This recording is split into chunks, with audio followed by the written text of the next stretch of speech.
Welcome to our webinar overview of the California Health and Human Services Data Exchange Framework and Data Sharing Agreement. Thank you to everyone.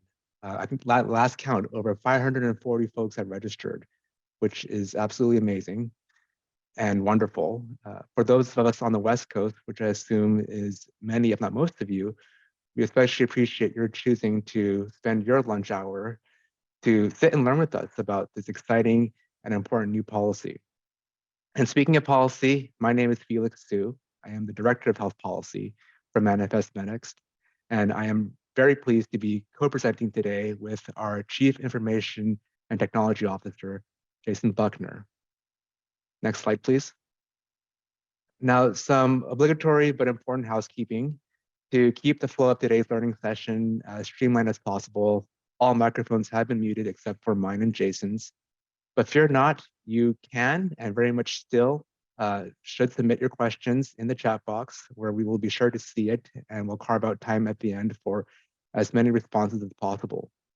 And as with all of our webinars, a recording is being made and will be available to all of you, as well as your colleagues or clients who had to miss this live stream. Next slide, please. Now, about Manifest MedEx, I suspect many of you are familiar faces amongst our audience. For those of you who are not or need a refresher, we are one of the state's largest nonprofit independent health information organizations, or HIOs, serving all of California.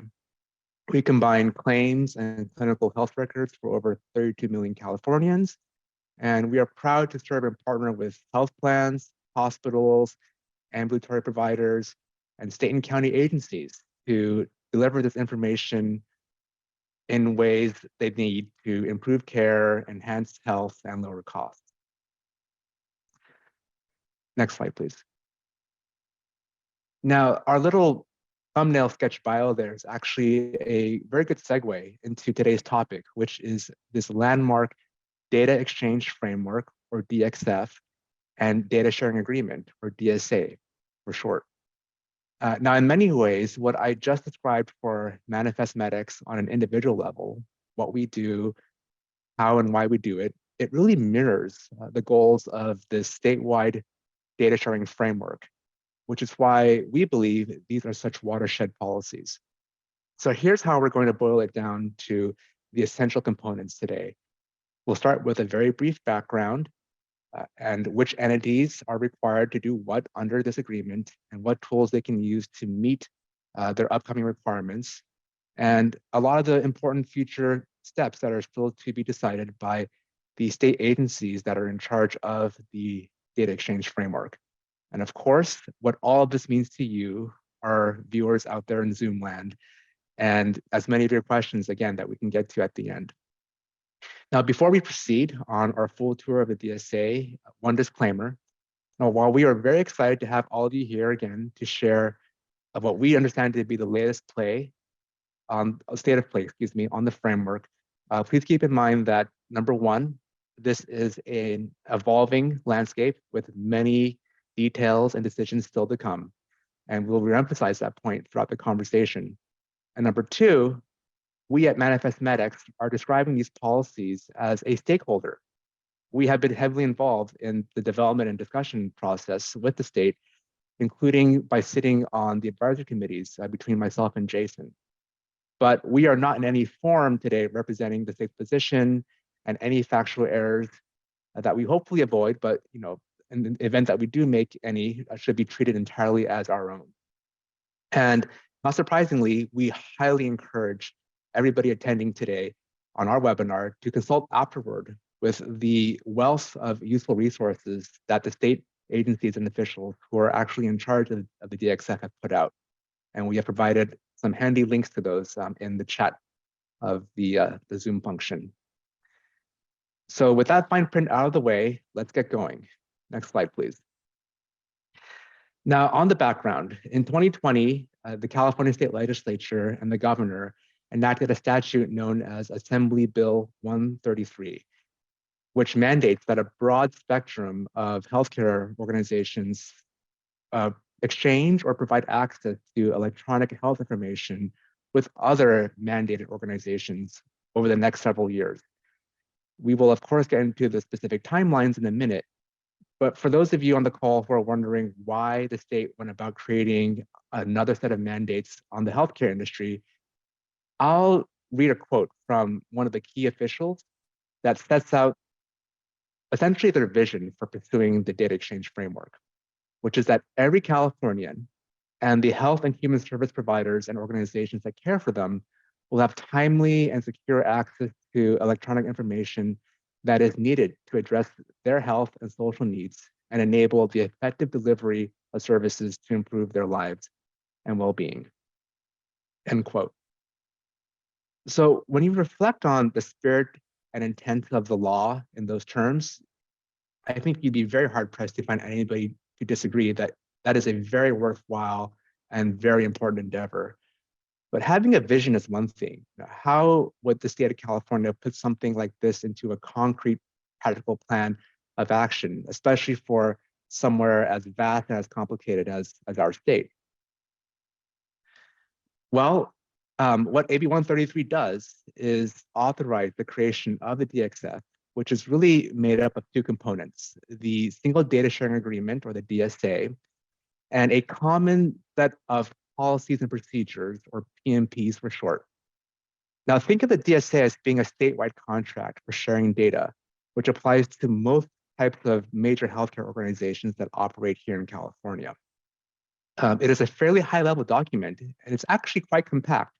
It's only 9 pages in total if you exclude the cover sheet of the agreement, which brings us to the P&Ps. Think of these as being individual chapters that are broken out by topic area, and they spell out more of the nuts and bolts of how the DSA is supposed to be actually put in practice for the foreseeable future. Now, the state has the flexibility to update the existing P&Ps and add new ones, especially when it comes to technical and national aspects that naturally will evolve over time and which California has an interest in staying aligned with in its own framework. So this July, the state released the final DxF, the DSA, and the initial set of P&Ps. Again, emphasis on initial because there can and will be new P&Ps to come. These were developed with input from a broad set of stakeholders, including Manifest MedEx, and we are sure some of your organizations that are attending today with us on this webinar. Next slide, please. So we are not going to get into a deep dive of any individual policy or procedure on the short time that we have together today. But what I do want to highlight here is that everything Jason and I are going to be talking about in terms of sort of the classic, 4 Ws and 1 H question. Who has to exchange what data? Why, when, how they must do it. These can all be found in the very source material that I just referenced, the AB133 statute, the published DSA, and the first tranche of 8 P&Ps that the state has released so far. Please advance the slide. So let's start with that most basic question, at least for this audience. Who? Who does the AB133 make it mandatory to sign the DSA? And by when? January 31st, 2023. So that's exactly 2 months from today.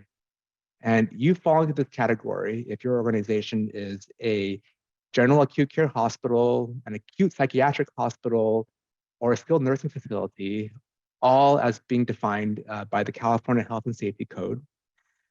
Or if you are a payer, like a healthcare service plan or disability insurer that is regulated by the Department of Managed Healthcare or the Department of Insurance, or if you are a Medi-Cal managed care plan that contracts with the Department of Healthcare Services. If you are a clinical laboratory regulated by the State Department of Public Health. And last, but certainly not least, if you are a medical group or a physician organization. Now, on this last category, note that unlike the previous ones, there's not a specific citation to a section of state law or to a specific state regulator. But through the policy process, the state has settled on a working definition of structures or arrangements that range from a health system or a medical foundation that employs a large number of physicians, all the way to an IPA network that is more loosely affiliated and represents many individually owned and operated practices. And that definition of a medical group would also encompass networks of community health centers like FQHCs. Now, in early 2024, which is exactly 1 year after all these entities listed here are required to sign the DSA, many of them are also legally obligated to implement the agreement and its P&Ps. Next slide, please. So there are, as always, several important asterisks to what I just listed out on the previous slide. One is that within each of those categories of hospitals and physician organizations, there are subcategories that are often viewed as being less well-resourced or technologically prepared or serving the safety net or have other complexities that may delay their ability to operationalize the DSA. So these are small practices and clinics, small rural and psychiatric hospitals, and they're acknowledged in the AB133 statute and have accordingly their compliance date postponed by 2 years down the road to January 31st of 2026. Although they all still have to sign the agreement with the rest of them within the coming year. Now, second, there are entities, at least for now, that are not mandated by AB 133 to sign or comply with the DSA, but under its terms may choose to do so at some point. So the P&Ps envision that some of these voluntary types of participants may include a health information network, a community information exchange, a health IT developer, a community-based organization, government agency, research institute, or a social services organization. So that is a pretty broad swath of optional but not required signatories. Now, what the state law does do is to explicitly encourage county health and social service agencies to sign the DSA and participate with the intent that public health, as a result of this encouragement, will exchange information with healthcare organizations. Now, I know that we have a lot of county health and human service folks on the webinar this afternoon, so we'll take that as a very good sign that the encouragement is working as intended, judging, again, by the level of interest. So now that we know who must, may, and or is encouraged to sign the DSA, for the what, why, and how the data is to be exchanged under the agreement, I'll finally turn it over to Jason. Excellent. Thank you, Felix, for that, that introduction. And I think that sets the stage for us to dive a little deeper into some of the technology aspects of the data exchange framework. So we'll kick it right off with what data elements need to be exchanged.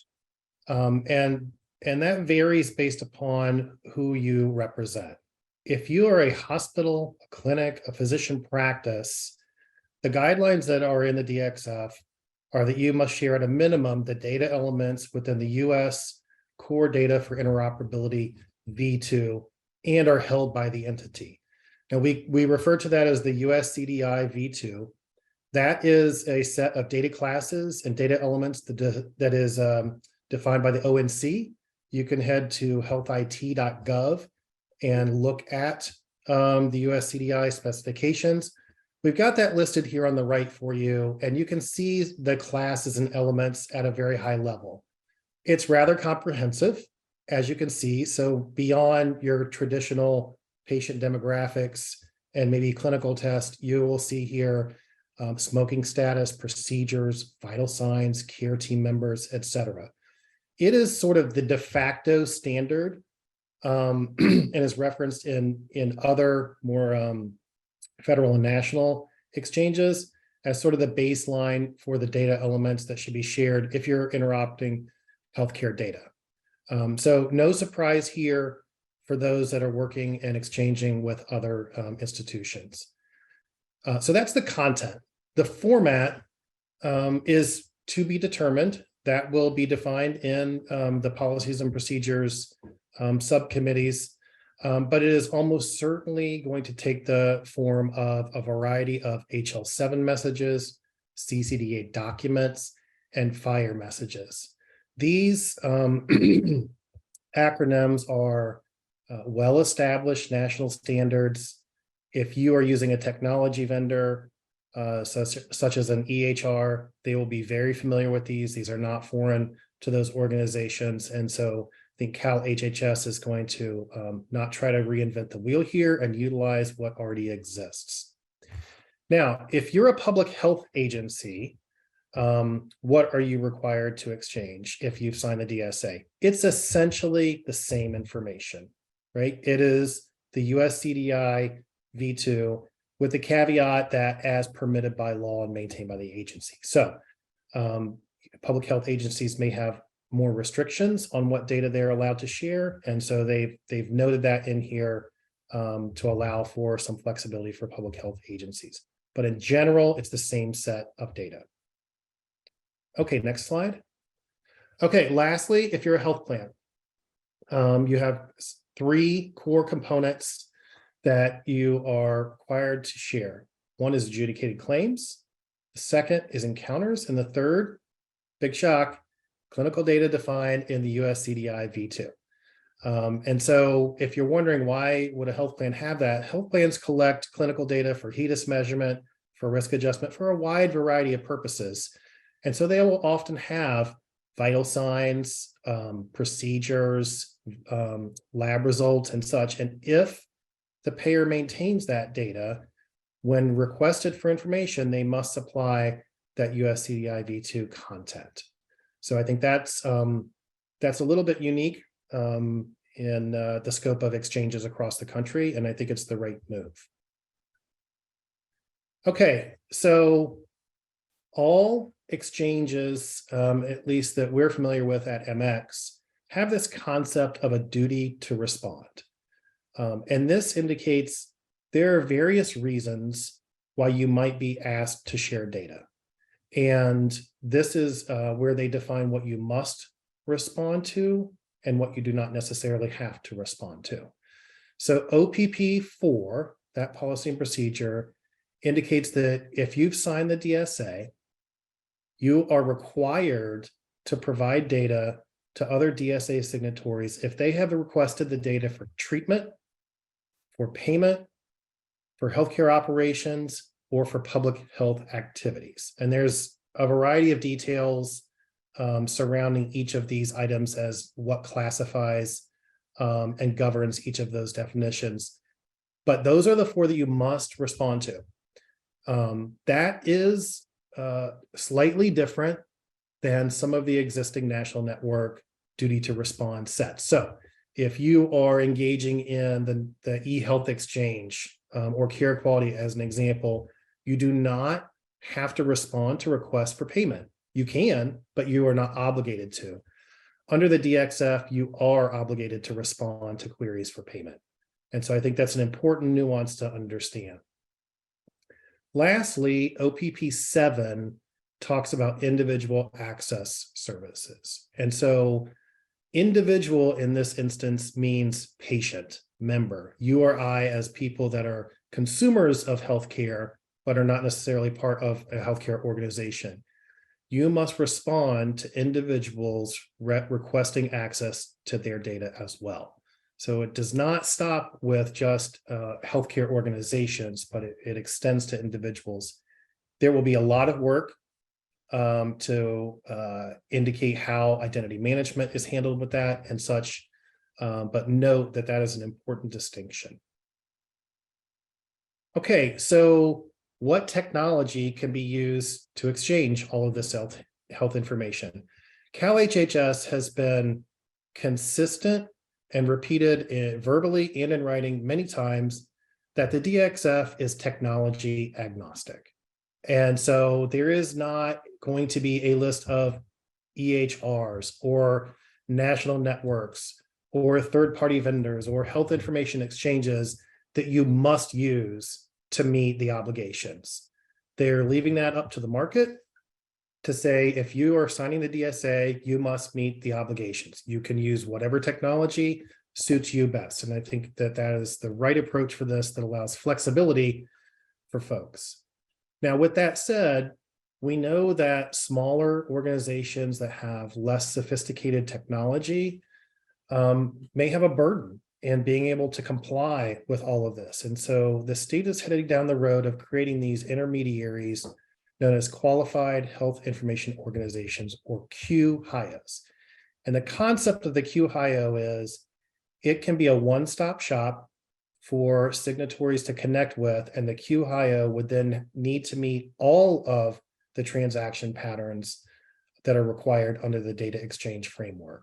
And so that does not mean that you must join a QHIO whatsoever. It means that it is an option for you as a signatory. Okay, as Felix indicated, this is a work in progress. Many things are incomplete at this point, but there is a well-defined process you can see here in the slide. There's a series of steps, including release for public comments before policies are finalized. There are 4 items we felt important to call out to let you know that are not quite defined yet. So the first is the process for designating those QHIOs. That is in progress as we speak. It will be very important to get that finalized soon, and we are well on the path to doing that. The second is the transaction patterns and the technical standards. So will you be required to push information? And if so, specifically, which format must that be in? The content, as we discussed, is already decided. It's US CDI v2, but the format and the type of technical transactions that are supported and required are still in progress. And I'm on that subcommittee, and we are getting very close to having those draft completed. So that's an important one to keep your eye on. The third is this concept that the DSA discussing participants engaging in real-time exchange of health and social services information. So real-time may mean one thing in an acute care setting. It may mean something different in an ambulatory setting. It may mean something very different from a health plan perspective. And so defining what real-time means is really going to be a key step so that folks ensure that they comply with the requirements, which leads me to the last bullet point here, and that is the mechanisms for governance and enforcement. And so this will be a relatively big lift, we think, ensuring that folks that have signed the DSA are exchanging data, that they are responding to all of the requests that they are obligated to respond to, that they are providing all of the data in the US CDI if they maintain that data. So that, just thinking about the mechanism to handle that and to track that and to report that will be a significant challenge. And so that I think CalHHS is fully aware of that and have some really good ideas in the works as of now. And at that point, I will turn it back over to Felix. Excellent, Jason.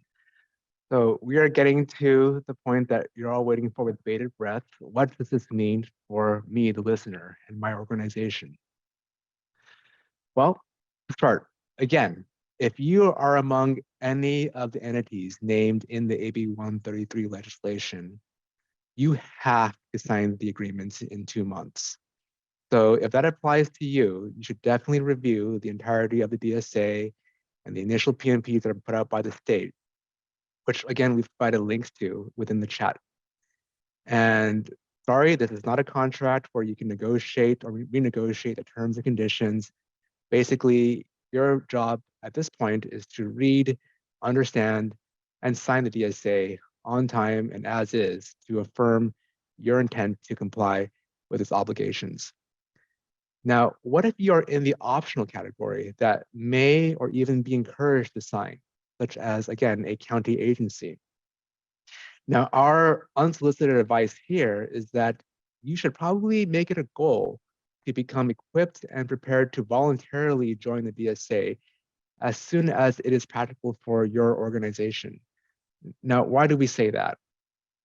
It is not an accident that county health and social services and behavioral health and entities like CBOs are spelled out both in the law and in the P&Ps as potential signatories.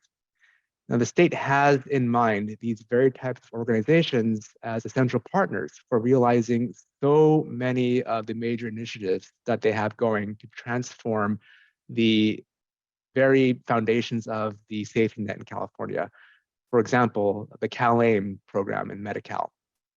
Now, the little sidebar here on the slide is an excerpt from a great explainer sheet that the state put out on why the DxF is so important within that context. And it's precisely because there's such an overwhelming overlap between the stakeholders who are both crucial to the success of these types of programs and who need to share and use data reliably with each other to be able to fill their roles across that continuum of initiatives. So up until last week, a lot of us were probably sitting here scratching our heads and thinking, okay, well, I've heard about, or maybe I've even read the DSA, but where and how does my organization actually sign the document? And also, how do we know who else has executed the agreement at this juncture?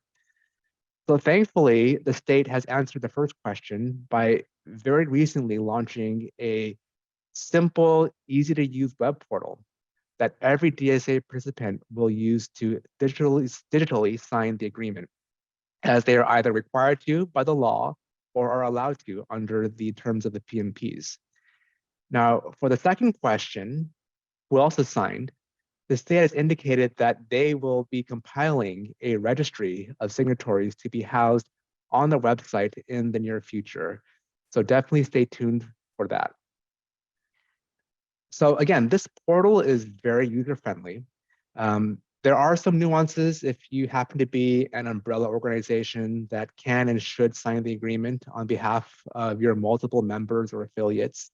For example, there's a question in the Q&A that if you're a hospital that also operates a licensed clinical lab, both of these would be separate categories of required entities under the definition of AB133. And in that situation, the hospital could sign for both itself as well as its affiliated laboratory. But in terms of the basic steps, the state has recorded a very helpful walkthrough webinar that you can click on, and the link here on the deck and in the chat. And we know this is very easy firsthand because Manifest MedEx, as a health information organization, was proud to be last week an early and enthusiastic adopter voluntarily of the agreement by going into the signing portal ourselves and filling out just a couple of fields it takes to get registered. And here on this slide is a screenshot of that last page of the DSA as it appears and is sent to you when your organization completes the process. So after you go through that perhaps surprisingly quick and painless effort of signing the agreement, what comes next? Well, first and foremost, you should definitely strive to keep tracking and learning about the DSA in the weeks and months ahead. Now, on that front, the state is looking to partner with and fund associations that represent and can educate different signatory groups under AB133, for example, the Medical Association. Now, the latest indication that we have is that those education grant awardees will be announced by the state any day now. So check to see whether your trade association will be eligible to use these resources to provide you and others within your industry with tailored training and outreach to gear you up for the DSA's requirements. And whatever happens on that front, we always invite you to continually check in with us here at Manifest MedEx as we continue to push out newsletters, explainers, webinars, and other content that we hope will be helpful for you as you plan over the months ahead. And there will be definitely much to stay on top of. As Jason mentioned earlier, there are lots of important P&Ps that are coming down the pipeline to help operationalize the DSA. So keep on the lookout for those. And by already signing the DSA as an early adopter, Manifest MedEx absolutely intends to serve any of our current and future participants in our network as a qualified HIO once the state establishes the process for the criteria in the next set of P&Ps. And finally, recall that there is a 1-year gap between executing and complying with the DSA for mandatory organizations. That is by intent, because the state recognizes that this will be a lift of varying degrees of heaviness, depending on the type of entity that is subject to the requirements. So they have purposefully laid out this 1-year runway for entities to prepare, not just by familiarizing themselves with the text of the DSA and the P&Ps, but also to apply for and receive various forms of technical assistance resources, including a pot of over 250 million in some one-time financial grants to help them become technologically capable and ready to share health and social service information as envisioned under the data exchange framework. So with that, that concludes our prepared presentation, and we will now turn it over to all of your great questions. We'll start it off with you, Jason. Thanks, Felix. Let's see here. We had a question that says, if we are already sharing data to MX, what else do we need to do? So as we stated, MX is planning on becoming a qualified HIO. And so assuming we are approved for that, there should be no additional work. All of the data interfaces that MX requires today should fulfill the requirements for us to meet all the transaction patterns. With that said, the one area that will almost certainly require some level of scrutiny is with regards to the content, right? So if we remember that US CDI V2 content, if you are maintaining vitals and you are not sending vitals to MX as an example, that will be something that will need to be rectified. So I think it's with regards to the content that you're maintaining, and that does sort of correlate with another question that was brought up that says the policies and procedures say that US CDI V2, if maintained by the entity, and asking if that is mandatory. I just want to clarify, if you are maintaining any of the data that is identified in US CDI V2, that data must be shared. And so I think just to clarify, anything on that list that you're maintaining needs to be exchanged.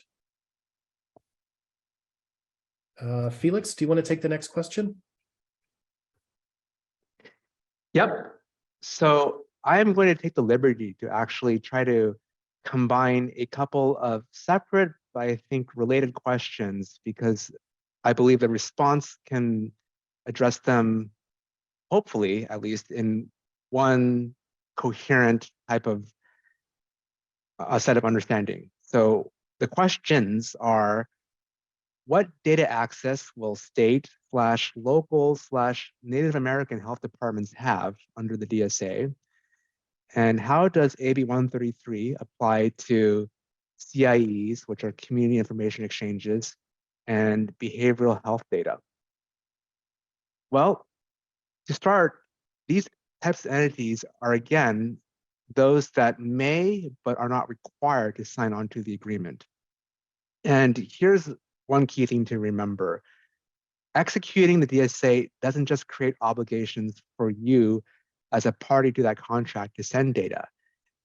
On the flip side, on the other side of that mirror, it also compels other organizations that are party to the agreement to respond to your requests for information that you need for various initiatives and that they hold and maintain, as Jason just emphasized. So in fact, one of the P&Ps that have been published by the state says that if you are considered to be a voluntary participant, you can begin requesting access to information from another participant under the DSA. But you yourself, if you're voluntary, do not have to send or disclose information until you are technologically ready to do so by January 31st of 2026. So in practice, that means that if you're a county or say a CBO, it may well be in your advantage to try to use this 2 years, up to 2 years, as a learning period to sign on to the DSA and to begin harnessing the benefits of clinical data for public health or CalAIM or any other use you can think of, as you at the same time seek the funding and the support that you need to also build out your capacity to be able to send data in real time. Now, on behavioral health, it's a really important question. The simple first part of the answer is that if this data within behavioral health falls under clinical records in the US CDI that Jason talks about, it would, by default, meet the minimum definitions of information that is to be shared for required treatment, payment, and operation purposes under the DSA. And remember, acute psychiatric hospitals are one of the categories of mandatory DSA signatories for AB133. Now, having said that, there is a provision in the P&Ps that states that if a participant uses or accesses or discloses behavioral health information, that they will take the appropriate administrative, physical, and technical safeguards to protect confidentiality and integrity of that information in accordance with all other applicable laws, including but not limited to 42 CFR Part 2 under the federal regulations. Jason, do you want to take the ball for the next one? Yeah, let's see here.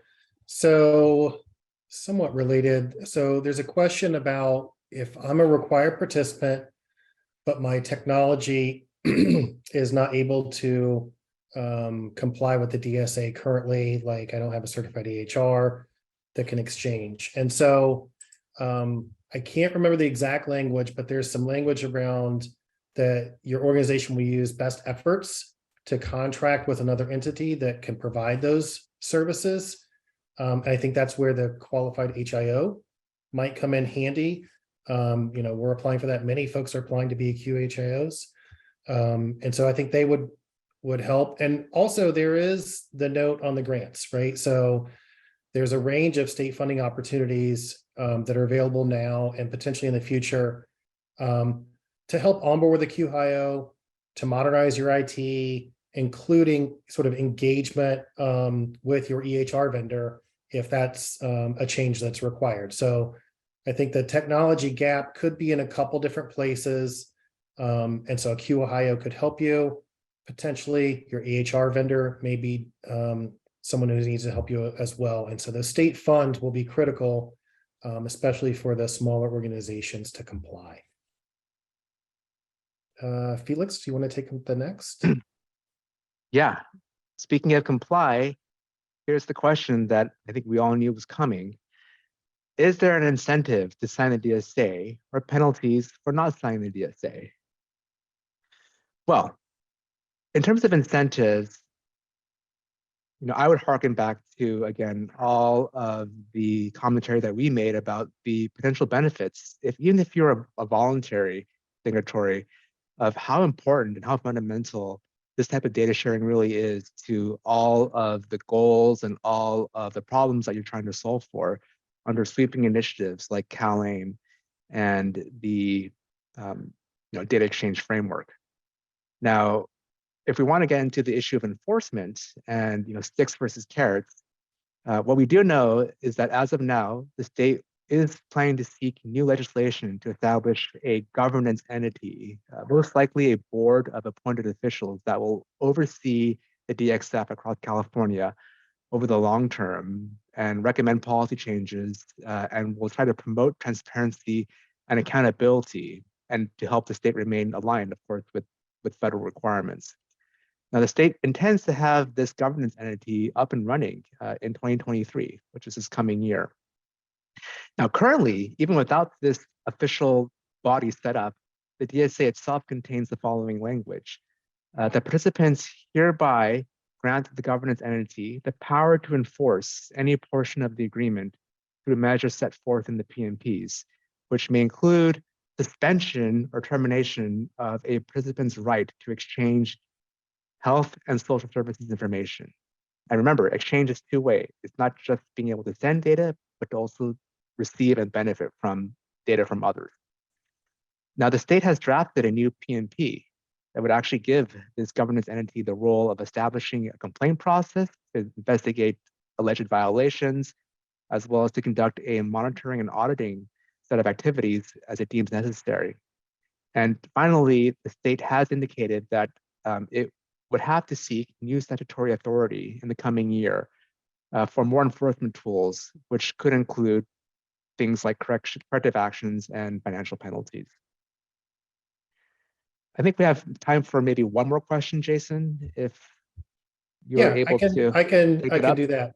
There's a great question that someone asked that says, how does the DSA DxF intersect with TEFCA, which is a national effort, the Trusted Exchange Framework and Common Agreement that is, I would call similar to this.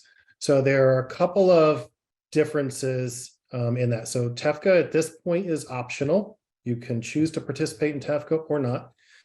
And as it stands right now, the transaction patterns are of what types of transactions will be supported or required are slightly different between TEFCA and the DxF, and the duty to respond is definitely different. So on the duty to respond with TEFCA, it is not payment, treatment, operations, and individual access. That is not what is in the current draft of TEFCA. So it may evolve to that, but as of the current state, it is not quite there. So similarities, but slightly different. I did want to give, before we close, just a quick note here that the links are that we've referenced should be in the answer Q&A section. And we will send those links out with the recording and the presentation. So we will make sure to get that in everyone's hands. There were a couple questions on that. I think we are right about at time, Felix. Indeed. I just want to say on behalf of myself, Jason, and all of us at Manifest MedEx, we are also grateful for you sticking it through with us today to power through an enormous amount of very important material that we've covered. And even with that, we've just scratched the surface of what is really a monumental new paradigm in the AB133 data sharing agreement. But hopefully we've been able to set the stage for a continued partnership as we all embark on this very exciting journey together into the new year. So with that, thank you again, and we will be in touch. Thank you.